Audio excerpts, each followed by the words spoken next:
শুনছিলাম মানে আমি বাজারে আসলাম আর কি, তারপর বাড়ি থেকে ফোন করে দিতেন রে বাইকে বাইরে দিচ্ছে। তারপরে আমি আরও হসপিটাল নিয়ে গেছি আমরা সবাই। হসপিটাল থেকে তারা দেখা জীবিতে রেফার করছে। জীবিতে আনার পরে দুদিন পরে মানে অপারেশন করেছে ডাক্তারে। অপারেশন করানোর পরে হয়েছে 72 ঘন্টা টাইম দিচ্ছে। 72 ঘন্টার মধ্যে 48 ঘন্টা হয়েছে না এখন, তো মারা গেছে আজকে সকাল 11:40 মারা গেছে। কি নাম? তার নাম আলী শফিক। আলী শফিক। বয়স কত? তার বয়স 59। তো উনি কি দেখছেন না, মানে বাড়িতে যখন আইতেছিল উনি কোনখানে আসলো? তাই না, কোনখানে আসলো উনি? হয়তো বাড়ির সামনেই, মানে আমরা যে রাস্তা মেন রাস্তা না ওইটার গেট, মানে মেন রোডের সামনেই আসতো, মানে গেটের সামনে। বাইকটা আটক করা হয়েছে নি? হ্যাঁ। বাইকে কতজন আসলো তারা? বাইকে 2 জন আসতো। তারা কি আসতো, খুব স্পিডে আইছে। আইসে মানে যারা লোকেরা আশেপাশে দেখছে তারা বলতেছে মানে খুব স্পিড আইছে বলে, প্রায় 80-90 কিলোমিটার। উনি মারা গেছে কোন সময়?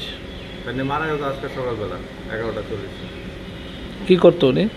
এমনি কিছু না, তাই তো কথা বলতে পারে না, তো বোঝা যায় নাই। আপনার কি হয়? আমার মানে আঙ্কেল।